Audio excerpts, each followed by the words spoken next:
Hello, welcome to Shaken with a Twist virtually. How's everybody out there? I just want to welcome everybody back. I'm here in my nice cozy home.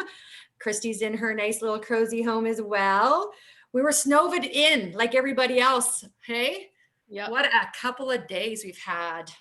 How's business, Christy? Did you have to close down a couple of days or? We closed down on the Monday. So it's been really good. But the Monday we didn't feel like it was safe for people to be traveling. We debated it, and honestly, we were so buried in snow that we couldn't even get the walkways cleared nor the patio cleared or anything cleared. So we just took one day off. Yeah. Well, you might be a little bit farther ahead than the city. But with that being, there's some big snow drifts out there still, but they're trying their best. I know that for sure. So I do want to say hello to everybody. I'm your host. For some of you who don't know who I am, my name is Shauna Nelson. I'm the director of sales at the Sheraton Cavalier and the James Hotel. I've been doing this gig for a number of years. I love this event, and I'm glad that we're able to adapt and adjust and be able to do this and right in the comforts of everyone's home where it's nice and safe.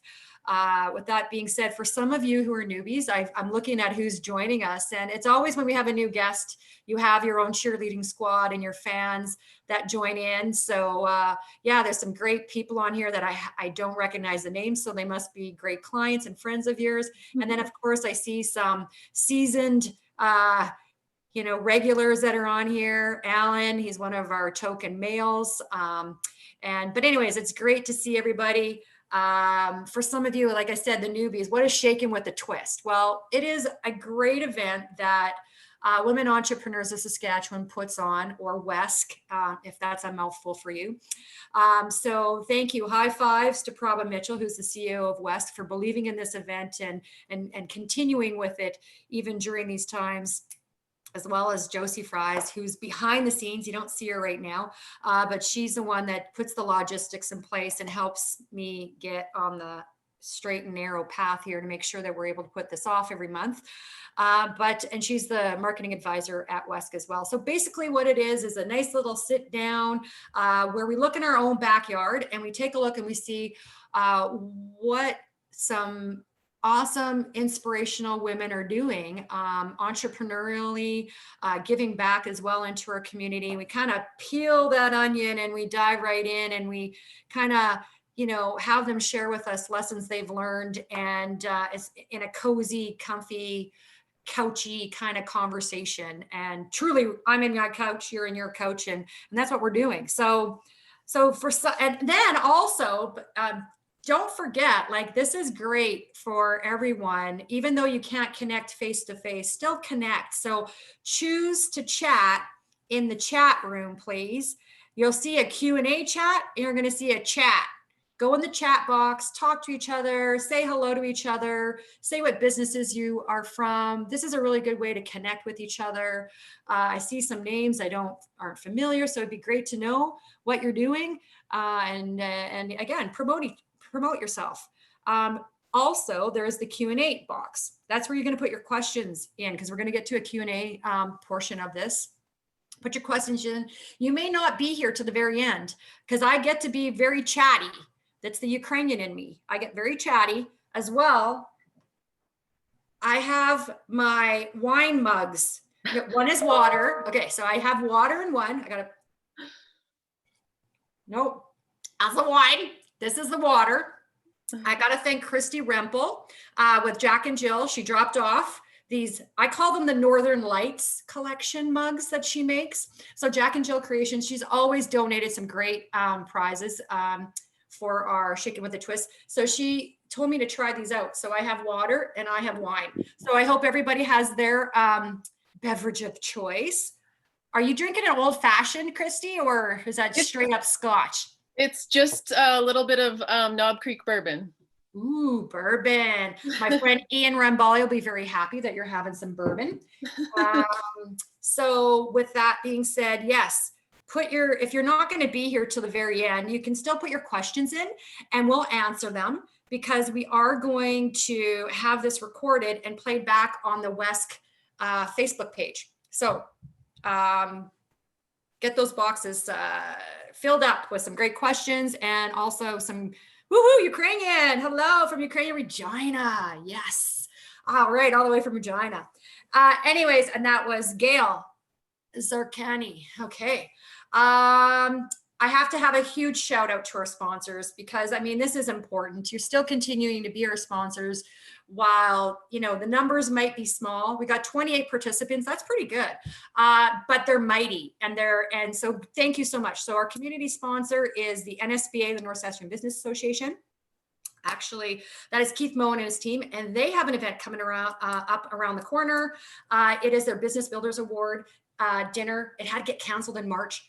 So they're doing it again, November 24th. Go online, get your tickets because Kelly Taylor, home and grown comedian, funny guy. So it's a bit of comedian comedy act. And then of course, we're going to be celebrating some awesome businesses right here in Saskatoon. Also our technology sponsors, Uyghurs Financial and Benefits, Deb, Cliff, and Colton Uyghur always have been great sponsors of many events in our community as well, giving back to our community. A big shout out to Cliff. He's got a birthday coming up very soon. A big number as well. See, I got to roast you somehow, but I will toast you and say, you know what, Cliff, you're getting better with age. So shout out to the Uyghurs family. And of course, our supporting sponsor, the Virtus Group, Maura, Sheridan, and Ashley. I think you are Lugner. I probably butchered it, sorry, but Ashley is on, I believe. So thank you. So there she is. Yes, thank you so much for being a sponsor. I got to say, this is one event that West puts on, but they've been putting on a lot of great webinars and they're free and they have a lot of great roundtable discussions and opportunities to network and learn from each other. And so basically, if you just go on west.ca/events, you're going to see what's out there for you to join in. If you're not virtually exhausted, but believe me, these events they put on are fantastic. This is the last Shaken. We actually take December off because we are going to all these events and Christmas, this and that or whatever. And so December can get a little bit busy. But you know what? I would say probably not so much because you know, we need to be safe out there. And so here's my message of being safe and celebrating virtually with your friends, with whoever you usually would do, like we are right now. But we will be back at it in January. My good friend, January 14th, I have Jana Dutton. She has a number of Tim Horton franchises that she owns. And she's also a tech co-founder, has done some amazing things in giving back to her community. Most recently with Star Ambulance, as well as I believe it was St. Paul's Hospital. It's probably a number of hospitals that she's giving back to. But anyways, she's going to be January 14th when we get back to it all. And oh, I'm loving the chatter. I can't keep up. I have my glasses off. And so I'm just looking at the chatter that's going on here in the chat room. We've got, oh gosh, a number of ladies and gentlemen that are back and forth. Matthew, Jane Gordon, owner of Think Green Industries in Regina. Oh my God, Regina, loving it. Showing us some love, and they do something similar to West puts on a similar event as well, and you'll see that on their west.ca events as well as to they have a corked event it's called, and it's similar, looking at your backyard in Regina and seeing some great things that inspirational leaders such as Christie, who we're going to get to right now, is doing. So Christie, you know, I don't know a lot about her, but a little bit I've heard from some of your friends and just reading about you. You are an amazing lady. And, you know, I'm so happy to share your story with the 28 people that are on today. And, you know, you went to school here.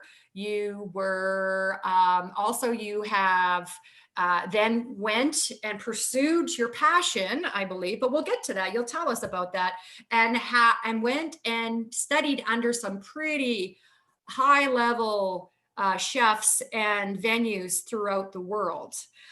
So with that being said, I always say, let's lift up our drink. And I say, let's get shaken. But instead, I'm going to say, let's get marinated with Christie. All right, All virtual right. clap. Cheers. Cheers. All right. Mhm. Okay, that was wine. All right. Good. I am so excited because I kind of talked. We had like 5 minutes before when we were getting on here, and I was kind of telling you how I feel for you because I was born and raised in the hospitality industry. My parents owned restaurants and bars and lounges, and I was a waitress. I was a pot washer. I was a prep cook. I did it all, and my parents were entrepreneurs, and so I know the grind. I know like how it is, and so it takes a special person of strength and creativity and perseverance to at the best of times get through this, get through owning a business, let alone a restaurant, and then during COVID. So we're going to get to that. But first, I want to know how it all started. So were you one of those kids that begged, Mom, I need an easy bake oven? Were you a nerdy homemaker? Can't wait till we get home ec this semester. I mean, where did your love of food start?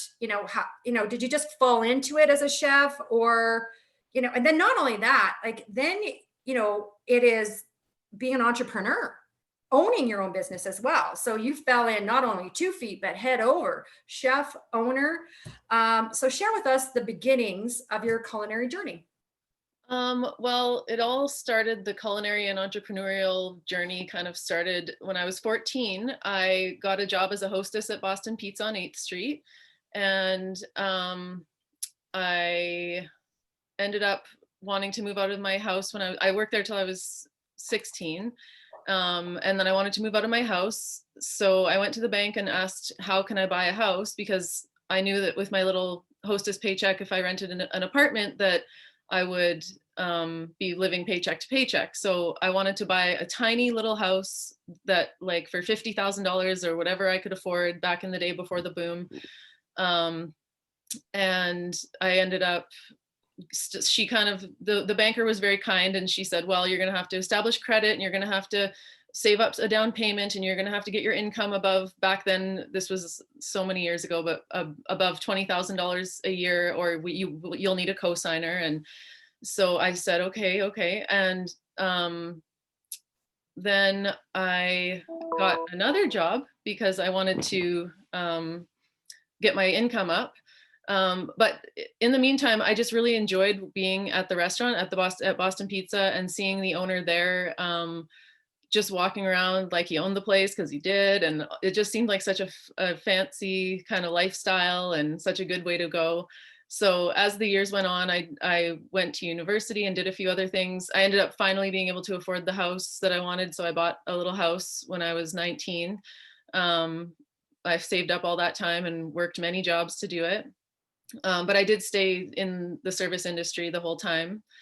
And then I'm a little fuzzy with like all the details because I hopped around so much, but which happens in this industry, like it does. Yeah. And that's the hard part about getting financing too, because seriously, it was hard for me to like go from a server into management, probably that to being an owner, because the tips and and the bank doesn't recognize that. So even though like on paper you might look like, no, it was tough. And so then I also started to, I went and did modeling with Ford Models in Toronto, because that was another kind of dream I had that I wanted to pursue.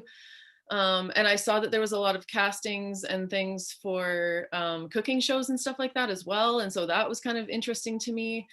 And then I realized the modeling actually helped me realize that I didn't have a practical skill and that I needed to learn something practical, because I had an almost sociology degree and I was modeling, and I was still waitressing and hostessing in Toronto. But I just really, really wanted I almost did welding. I thought maybe welding. And then I started thinking the most important thing you can do for yourself is know how to feed yourself well. So in life, cooking, I just decided that was the most important thing to me, that's the trade I wanted to go into. And if I didn't use it for a restaurant, at least I'd be able to cook for my family and friends really well. And that would just be a skill that would stay with me throughout my life. And then also at Boston Pizza back in the day, I realized owning a restaurant that you don't really have the control or the power unless you have the knowledge to cook the food yourself, or unless you're in charge of the food itself. Because if you could lose your chef, then it's difficult to maintain that same consistency that people want, and all of those things. So I thought, well, if I ever do want to open my own restaurant, I want to be the chef so that I'm in control of the food quality and the vision. So that's kind of where the light bulb moment happened, and it all started to come together. So I decided I was going to go to Vancouver, where my favorite cooking show was shot out of, which was New Classics with Rob Feeney back in the day. And I went and found Rob Feeney because I thought the best way to learn the skills that I want to learn is to find someone who's doing that and then go train under them. So I went to him and I said, I want to work for you for free. And I want to learn how to cook. And basically I didn't have any experience, but they threw me in the mix and gave me a sink or swim chance. And I ended up making the cut. So that's where it all started. So server to other jobs, to a bit of a sociology degree, to a model, which I can see, to I better get a skill set here that I can fall back on. And so I guess realistic, let's cook.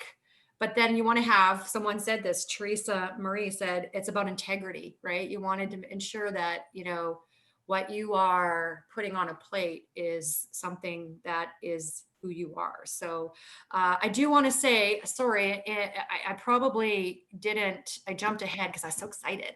Someone asked a question as to which restaurants. There's a lot of people that are like, oh my God, I want to hear Christie's story. I've been waiting for this for 18 weeks and da, da, da, da, da. So Christie, former owner of Hollows, and then now it's Primal restaurant as well. And she'll get into a little bit about what that is and what to expect if you go to Primal in some of our other questions. So yeah, well, I can even say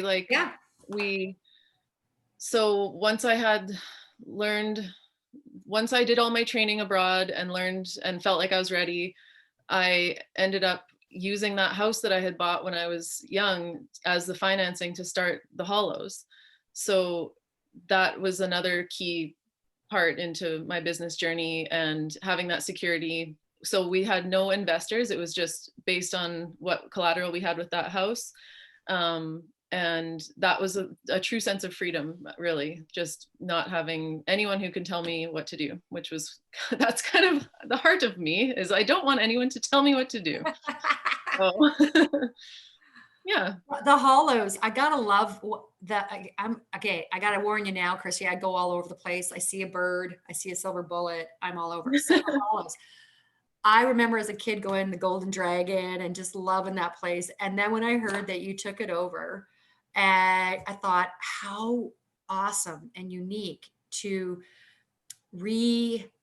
purpose something that's been iconic and use that space. Was that on purpose?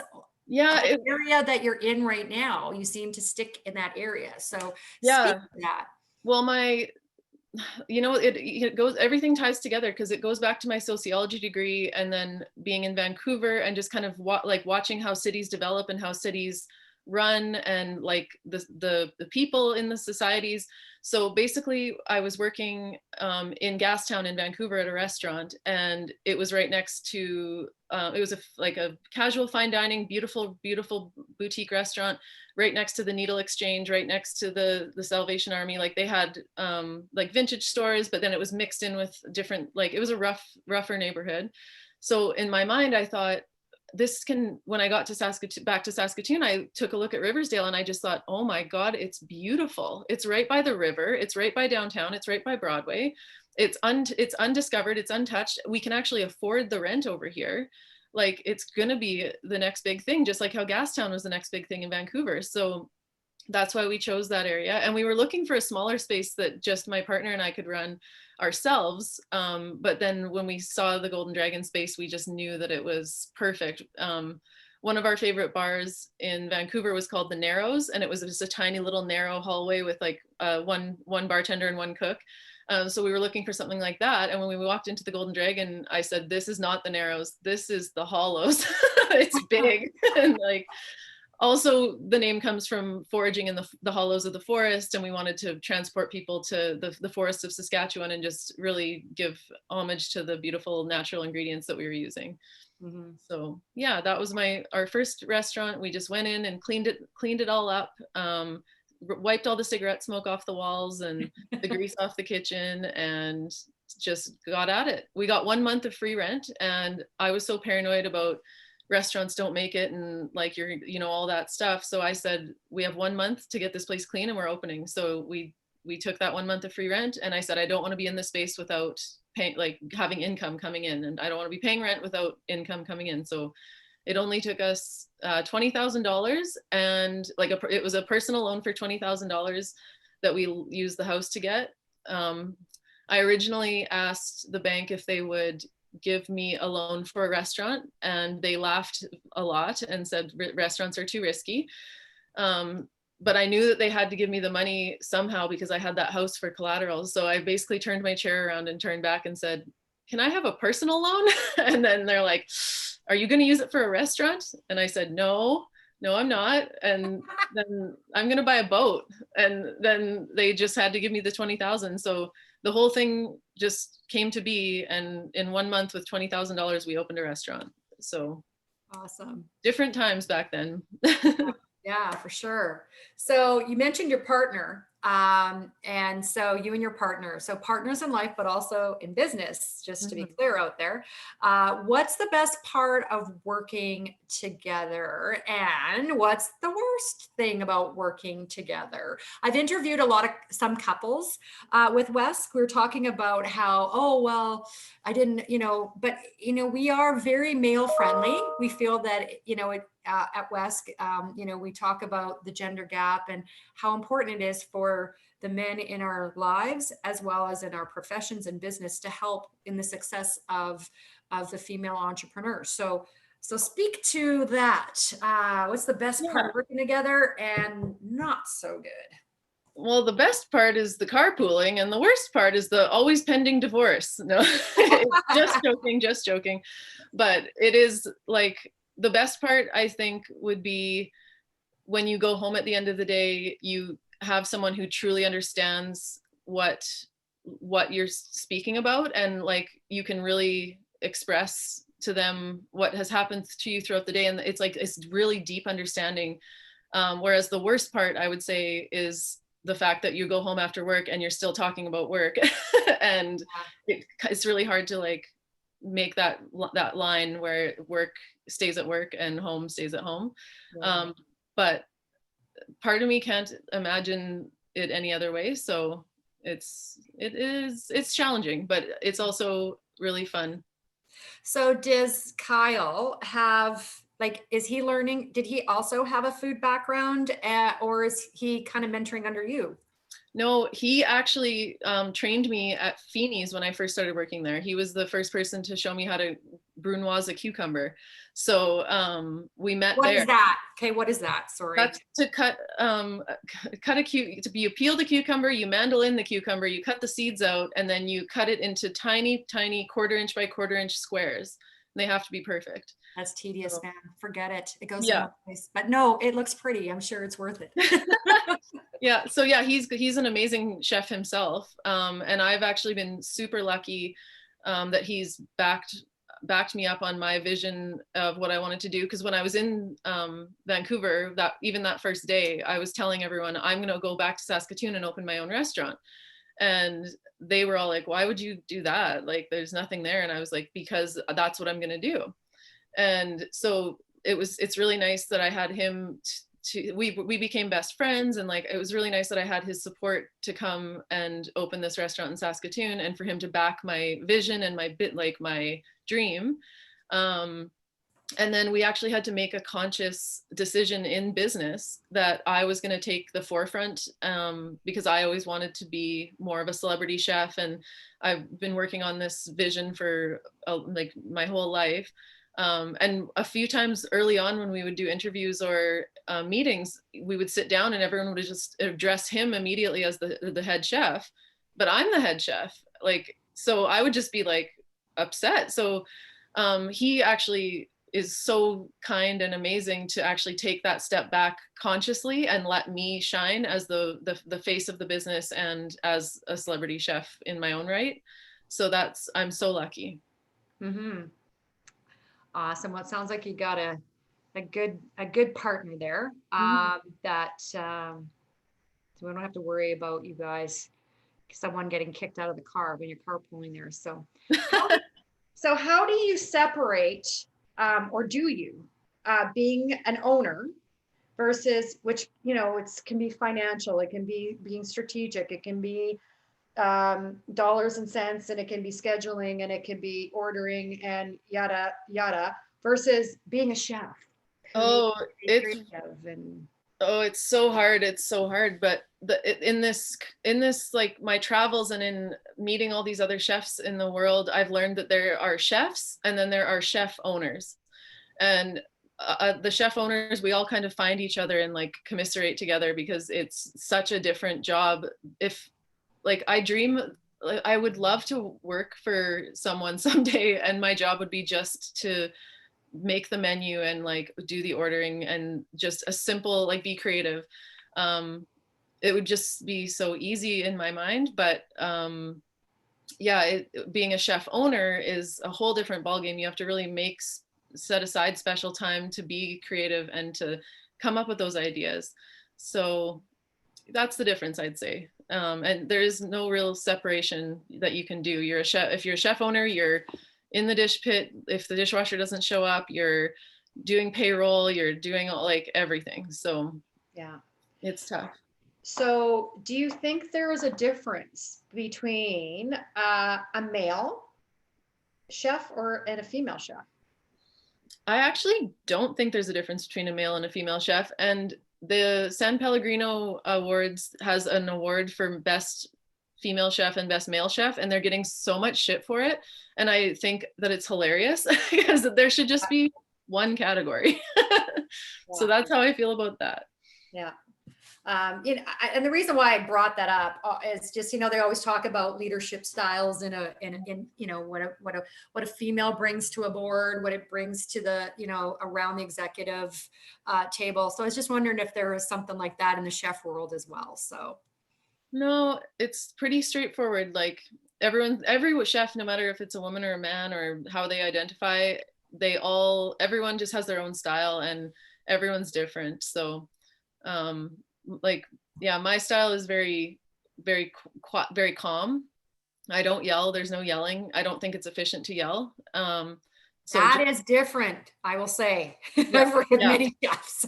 Our front of house and back of house have an amazing relationship. The thing that it trickles down from the top, and my number one thing is it's about the efficiency of solving the problem for the guest. So if something goes wrong and we need to get something out fast just to fix the problem, we just happily do that as fast as we can. And there's no blaming or yelling or pointing, or we can always meet about that after service. But right now it's the efficiency of getting the guest what they need in a positive manner. So that kind of trickles throughout the whole business. Is everyone is nice to everyone. The front of house is never afraid to say if they've made a mistake to the kitchen, because they know that the kitchen's going to say, that's okay, what do you need, instead of yelling at them. So like there's no place for that in our well, and that's great because you've been in those shoes. And so I love that culture. It's awesome. And I think a lot of it's turning towards that you're one team, right? So yeah. So now you did mention you left a few times and worked under a few awesome chefs and in world-renowned places to hone in on your skill.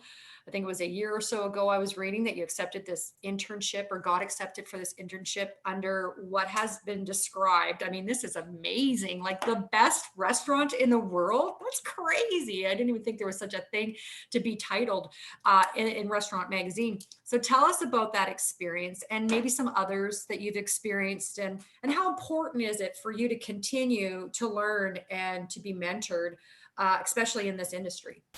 Yeah, I think it's the most important thing. Once you think you're done learning, that's when things collapse, and you always need to be pushing and learning and hungry for knowledge. So I've worked in Amsterdam at a restaurant that did all vegetables, that grew their own vegetables. And I've worked in San Francisco at fine dining restaurants that foraged hyper local ingredients from the city. I've worked in Copenhagen, obviously, with Noma, and Vancouver, which was like So my main. Noma was the restaurant, the world's Yeah, best restaurant in yeah. Copenhagen. How And long were you there? I was there for 3 months, and it was really, really amazing. It reminded me of a lot of the ideas that we had at the Hollows, like we had a lot of sustainability and compost, and we had bees on the roof. We did a lot of extra experiments and a lot of different things differently. And so when I went to Noma the first time, I was blown away. They had beehives and they had this crazy compost system, and just everything was just top notch. And they had a fermentation lab, which is, they were doing all this research, and the whole test kitchen, they just had everything. And it was so beautiful that I was just so blown away. So it was So very similar. So you could be labeled the best restaurant in Saskatoon. If they're the best restaurant in the world and they're doing the same stuff that you're doing, yeah, well, I also, worlds apart, that's crazy. no, we're just doing it with like whatever we can find in the back alley though. but but yeah, that place was really cool. And I should tell the viewers that the Hollows is now closed, not due to COVID, but due to the building, parts of the building were over 100 years old, and the fire inspector just said, no, it's not fit. It's just not safe anymore. And we couldn't, the landlords didn't want to fix it. So our hands were tied. Oh, that's too bad. Because that was one of the questions here that someone asked. I mean, I can jump to it, but it said, I love the Hollows. What inspired you to transition to Primal? Something did. And I think that's the question that and that's good that you straightened that out about why Hollows is no longer here. I know. So yeah. the building, I can't wait for them to tear the building down. I don't know when it's going down, but sometime soon, I hope. But now that the snow's here, who knows? But I want to drink a bottle of champagne and walk across the lot once it's done. Yeah. But the reason that we actually, the whole reason we got Primal was because our lease was up at the Hollows, and we were always being like, they only wanted to sign these short-term leases all the time. So our lease was up and they weren't getting back to us. And so we started freaking out that what if we don't have a building for our restaurant anymore? So we actually started looking at things to buy. And then going back to that house that started it all, I ended up selling that house and using the money to buy the Primal building. So we bought that as a backup, just in case the Hollows didn't renew our lease, or just in case the landlords didn't renew the lease. And then they did renew the lease. And so we went, oh, okay, 2 restaurants. So I've always wanted to do a pasta restaurant in Saskatoon as well. I just think with the winter, it's just the perfect comfort food. It just fits the prairies so well. And then also because we're the breadbasket of the world and we have all these beautiful grain that we grow here, why not show, the best way to showcase grain is like handmade pasta and just using all this beautiful grain that we grow. So all of our pasta is made in-house out of local heritage grains.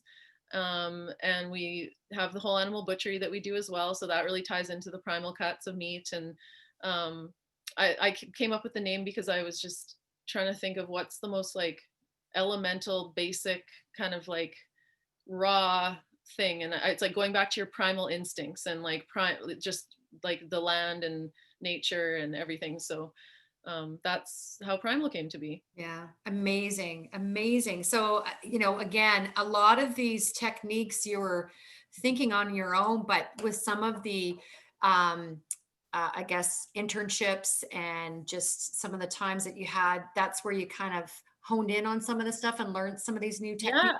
Yeah, well, like every place that I was at, I took a little piece of that with me. And I always felt like every restaurant had this one beautiful special thing about it. And I wanted to combine all of those things in one. So like we have a horticulturist on staff as well that grows our own vegetables for the restaurant. So that's huge. I learned that in Amsterdam. The whole animal butchery I learned in Vancouver. And also I was taking everything in, not only as a chef, but as a restaurant. In my mind, I was already thinking about myself as a restaurateur. And I actually I can't really say I designed the hollows, because it's like, obviously it was like a time capsule from the 60s, and it like was what it was, but I like added a lot of decor and elements to really make it shine. And so, and same with Primal, we just took the room and I used what was in the room. I designed the room. So I made the design decisions for the whole thing, but I was looking at inspiration all the time, and like wine inspiration and cocktail inspiration. And I was just like a little sponge. So I did learn so much abroad. Yeah. So chefs, so we're going to do a COVID question here. So chefs and restaurants, hospitality in general, and I'm right there with you, have taken a hit. We were the first to get hit, and we'll probably be still getting a few more hits along the way here. So people, be safe, be smart, wear your mask, wash your hands, social distance. But anyways, you guys have taken a critical role in leadership and being innovative and resilient during this COVID time. Many doors have closed, and I'm sure we'll see a few more. How has COVID affected your business, or how you will now manage your business, and what have you done to adjust and adapt? Well, I love working under pressure. I just thrive under it. So as soon as this happened, I just felt like it like kicked me into high gear. When there were shortages of things, I realized that I was working with all these amazing local farmers, and I had access to like ground beef and like flour that like was sold out everywhere, and yeast and all these things I could get. So we actually turned the Hollows into a grocery store for a short amount of time right off the bat. So we were selling takeout and groceries. And then we moved the whole operation over to Primal, and we actually got Skip the Dishes to deliver groceries as well, which I thought was pretty amazing, because people at that time couldn't access certain things. It was sold out everywhere. And also just people couldn't leave their homes, a lot of them. So having that delivery service was really important. And it just gave us such a purpose to feel like we were helping our local community, just making sure people were taken care of, making sure our staff had enough of whatever they needed. But then also getting creative and thinking, okay, like, let's do this. And so we came up with these amazing to-go packages where people could get off sale from us, and we'd have like these special date night deals and all sorts of different takeout things. So that was a huge help for that time. And then when we reopened, we did it in the safest way possible. We slashed our capacity in half, making sure all the tables were 6 feet apart and sanitizer. And we were one of the first restaurants to do the mandatory mask rule when you're not seated in your seat, which was kind of a big deal for us because we weren't sure how people were going to receive it, but we knew that it was the right thing to do. Mm-hmm. So I honestly think I've also run the restaurants. My grandmother just instilled it in me that it's like the dirty 30s are coming, or like I just have always done everything as if the depression is coming back, or like the zombie apocalypse is coming. So when this happened, I was like, it's my time to shine. I'm ready. Well, especially with all the canning and preserving and all the like fermenting and all the things that we've been doing, like we had enough supplies and the know-how to stay good. So wow, that's amazing. Did you have a takeout before? We would do, we're the house of yes, we like to say. So if anyone wanted takeout, of course we would do it. We would pack it up for them, no problem. But so we did a little bit of takeout, but not like what we were doing. We really learned on the fly how to run a takeout restaurant. It's a lot different than a full service restaurant. I love that. The house of yes. That is I just getting little tidbits of your culture and what you're saying is just awesome. So, I'm listening to all this, all the things. I mean, you're an explorer, you're leading edge here. So what is next? You mentioned in one of your videos when I was watching, you got lots of videos and lots of press there for the many things that you're doing, but you're getting interviewed for the Junos, or it was a Juno the Junos back in March. That didn't happen, Yeah. but you were trying to, you said, I'm trying to get Saskatoon on the map. And so your approach evokes a lot of prairie pride and purpose to your craft. And so what does that journey look like? I mean, you're young, so there's still a lot of path to cover. Yeah. So what's next for you, Christie? Honestly, I thought I knew what was next at that time, but now in this uncertain world that we're in, I am just letting the world and the energy, like I'm letting the world guide me. Just I'm gonna take a step back because I've been working 12-hour days for like 23 years. So I think it's the universe is trying to tell me to take a minute. Work-life balance has always been a huge goal of mine and a huge challenge for me. So I have definitely been struggling with work-life balance, but I always want to be the best chef that I can be while still maintaining balance in my life is kind of a life motto of mine. Because I've read too many biographies of other chefs where they've just given up their entire lives and then they die alone, and it's like, what for what? So I still want to have that work-life balance. So that's going to be big for me moving forward. But yeah, I would love to have a restaurant that would be a world-class destination where people would fly from all over the world because they would want to eat in Saskatoon. I would love that. That's kind of like the goal. I don't know if that'll ever happen, but I have a few other projects on the side as well. Some product line stuff where we sell jams and mustards and take-home sauces and fresh pastas and wild forage tea blends and soap actually made with the leftover animal fat from the animals that we butcher in the old pioneer fashion. So we have a lot of kind of other things going on that we're transitioning to make sure our business stays steady throughout this time, because it is, I think a lot of chefs are actually transitioning to product lines and at-home products for people, which is really smart. And I think that's what we're gonna be doing in the next little bit. But we're always on the lookout for that next project, and we're not afraid to jump on something. So we'll see. Oh, well, I'm so impressed with just the energy you have and the passion you have and just what you stand for. A lot of people say that here on that are chatting. Someone said, "Oh, you got to get the family style. Got to get the family style at Primal." Yeah, the family style menu at Primal, it's so good. And it's just like the chef will just choose for you, and like you can just get this beautiful spread of food and just share it. It's amazing. Mm. I am okay. So what we're going to do, this is the time where I'm done, but I do have another portion where I ask some fun questions.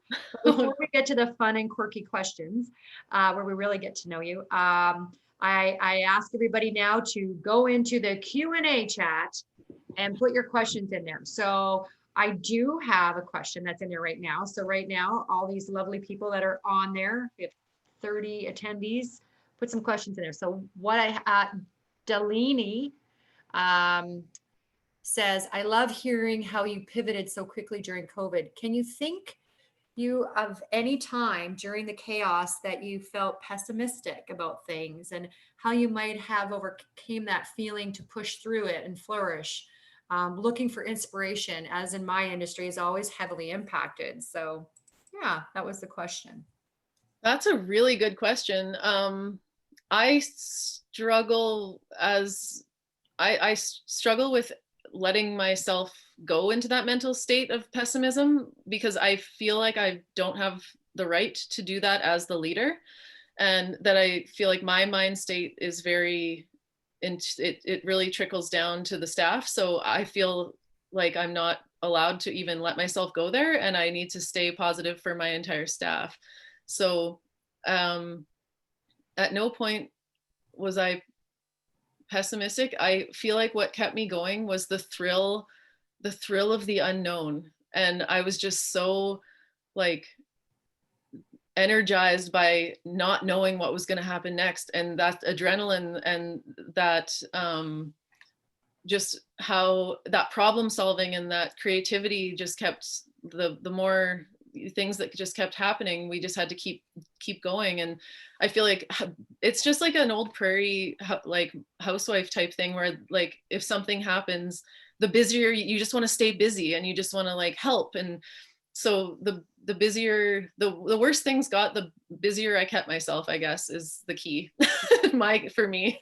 Yeah, and you know what? And that's so true. Like people mirror their leader. So, you already talked about some of the things that you do in your establishment, the House of Yes, and like let's just fix it, and we'll talk about it later. And like you said, just you're the people that in your staff are looking at you, right, to lead. So they'll mirror you. So no. So what is your favorite? Oh, here's a fun one. This is Melissa. What's your favorite rap song? So is she kind of sharing some of your musical taste here, or? Yeah, I think she is. I grew up kind of on the underground rap scene was kind of like a big deal for my whole life and still kind of is. One of my best friends, he's my lawyer now, but he's also an underground rapper, and his name is Nalto.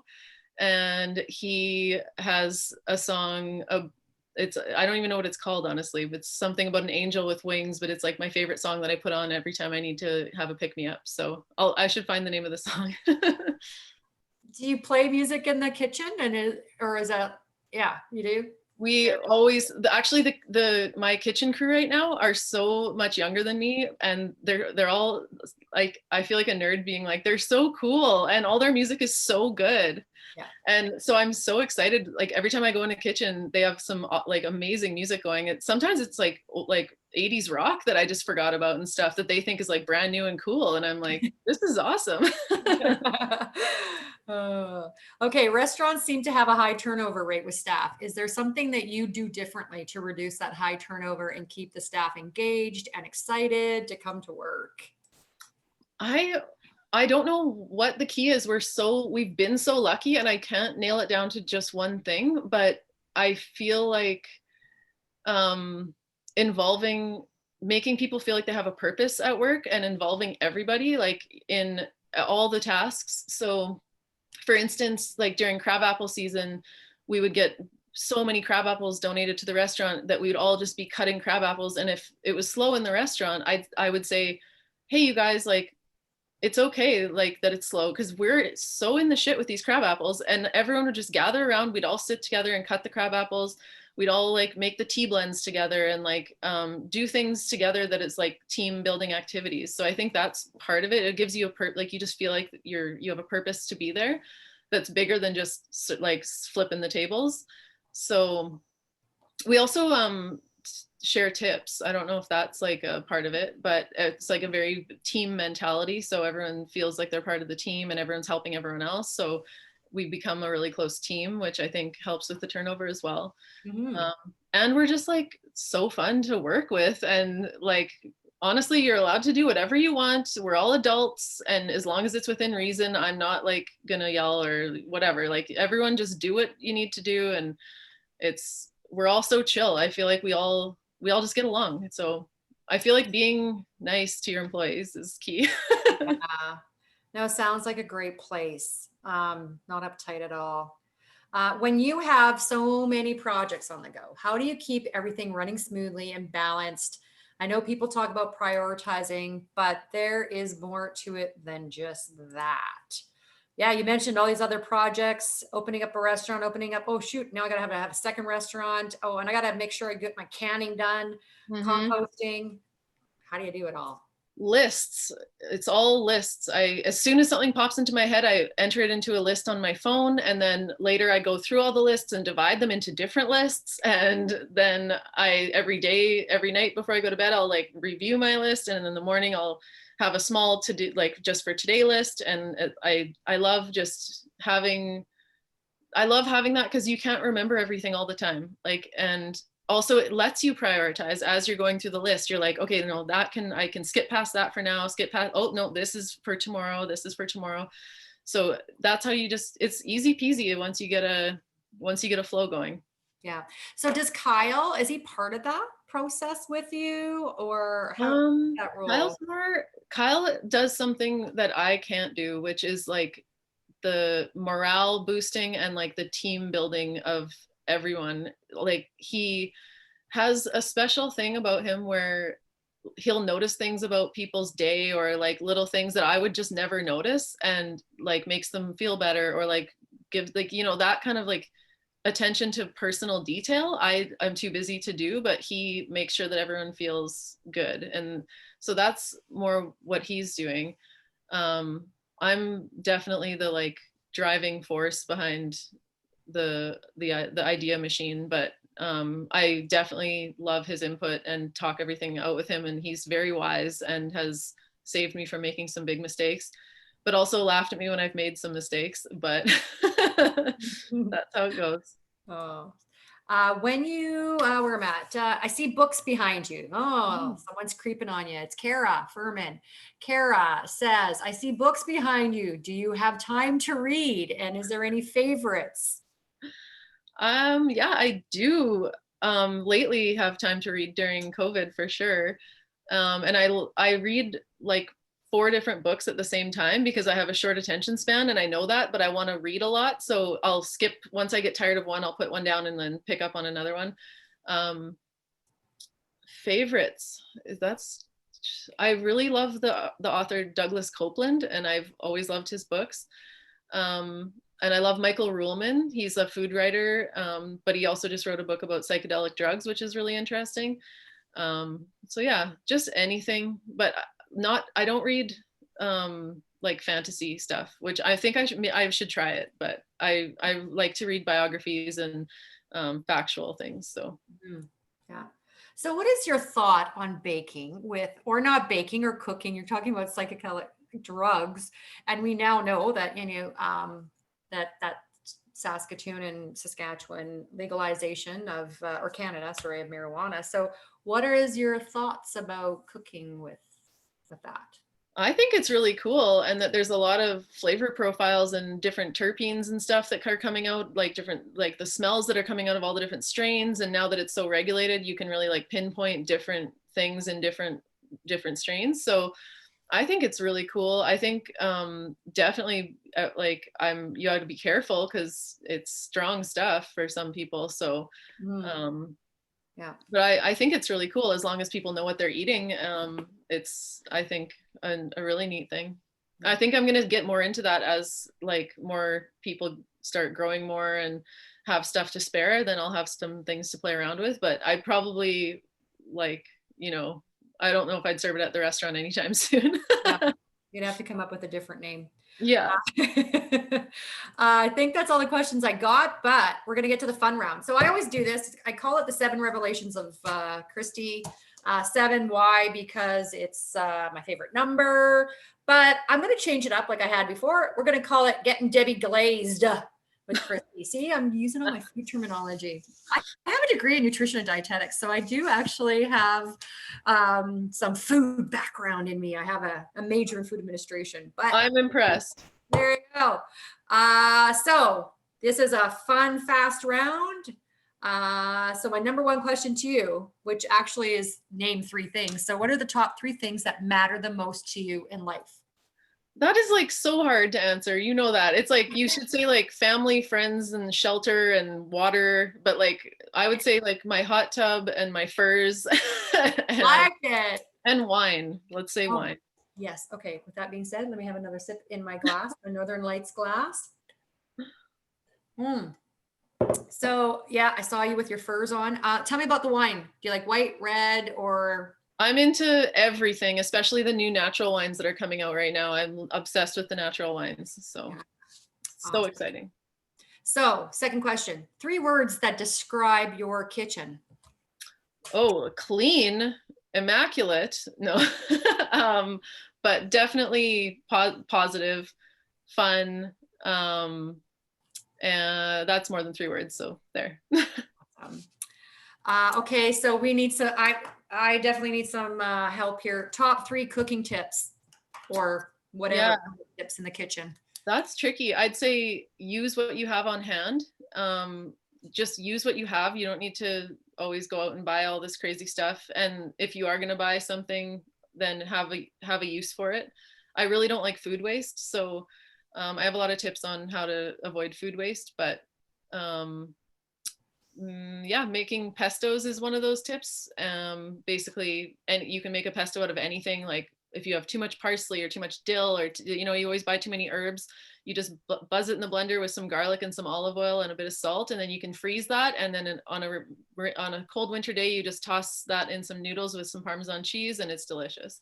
So yeah, don't waste your food. Use what you have. Make some pesto. Oh my God. I have this plant that I don't want to get rid of, and it is parsley. So I can make pesto out of parsley. Oh, it's delicious. It's so bright green. It's awesome. Totally. Because I keep on cutting it and then I put it in the fridge and then it keeps on growing and it's on my windowsill right now. I'm like, I don't add a lot of parsley to stuff. So, anyways, okay, good. I feel bad because I don't want to kill it and throw it out. So it keeps on growing. 3 people you would like to cook for, dead or alive? I always say Woody Harrelson because I just love Woody Harrelson. And then I was watching some Norm Macdonald clips, and then I was thinking, you know, let's say Norm Macdonald, and then that just makes me think Chris Farley. So, oh my God, like your sense of humor is coming out right now. I love the funny guys. They're so funny. Awesome. Okay, so you are described, I've read, as a young and up and coming trailblazer. What dish represents who you are and why? That is really tricky. I don't know. It could be anything from the dandelion fritters that we were doing, where it's just like a deep fried dandelion flour with a spicy mayo, and it's delicious because it's like from Saskatchewan, and it's like a homegrown ingredient that no one thinks to eat. So I think that one's my special dish. Oh, I'm allergic to dandelions. Oh no. I wonder if I'd be allergic if I ate it though. I'd totally try it just for you. Aww. No, You ready with some allergy meds? It's the weirdest thing. I'm not allergic to most things. Like I'm not a wimp that way, but dandelions kill me. But I would eat it. I would love to try that. They're really good for you. So yeah. Of all the places you've traveled, I mean, you've mentioned a number of them, and places as a chef you've worked under as well, which dish do you crave the most or excites you and why? I'd have to say I can never stop thinking about the foie gras that I had in Spain because it was ethically sourced foie gras. Like they don't force feed the ducks. They just let them naturally graze. And the foie gras was so good. And it was served on a little piece of vanilla French toast with the foie gras and then sour cherries over the top. And it was just incredible. And I think there was like a little like vanilla custard on there as well. It was so good. Yum. Okay. When we are able to travel safely, where do you want to go? Oh man, that's just such a broad question, but like the thing that first popped into my head, which is hilarious, is like Mexico. Like I just miss I just want to go to Mexico and relax and like go on the beach and sit by the pool. Yeah. Okay, so those are my 7 questions, but I do want to put a plug in here because I find this fascinating and I want to understand this because you know, you don't get the recognition you deserve here in Saskatoon. I can't imagine that I'm reading this and going, we need to support this lady because this is incredible what we got going in our backyard. And you were on the Wall of Chefs. And I watched a show of it. Were you on every one? Because I didn't. No, I wasn't. I was on like 4 in the first season and then 3 in the second season. So yeah, you have to know when I'm on. I know. So you need to, well, again, maybe you need to promote yourself and you're very humble. You don't really, but so tell me about that experience, Wall of Chefs. That's crazy. This is Food Network stuff. It was amazing. And it all ties back to that story I was telling about Rob Feeney. I went and found Rob Feeney because I wanted to learn how to get on the Food Network basically. And then on that show, I was sitting right next to Rob Feeney on the Food Network. And that was just like the biggest mind-blowing experience ever. So it was really cool. That is so cool. Lots to be proud of, Christie. I mean, again, during these times, support local and not only support local who's actually using lots of local products as well that are healthy, that are, you know, with, I guess, cooked with passion and integrity. And I can see that how you take care of your staff by not yelling at them, as Alan said. That's why you have, but I mean, everything I've learned about you and a lot of the people on the panel are saying the same thing. that they just love you, and the dishes, they love the dandelions with the spicy mayo. Diane said this. Oh, But with that being said, you've been a great guest. I feel like I know you. Can't wait to try some awesome pasta from you. mhm. So with that being said, thank you so much. Thank Virtual you. clap, Christy. And so everybody out there, I guess this is our break. We don't see you in December. We'll see you in January. For those of you that had to jump off, you can see the repeat of this on Facebook. Wes's Facebook. Christy, share it with others that were unable to hear your words of wisdom and lessons you've learned. You're very inspiring. I feel like I need to get back in my kitchen right now and make some pesto out of my parsley. I'm so excited. Shauna, thank you so much for having me. It was so nice chatting with you. Yes. All right. Well, thank you, everybody. I guess it's time to leave. I got to refill my wine glass. Yeah, see you in January. Take care. Stay warm, stay safe, wear a mask. Bye.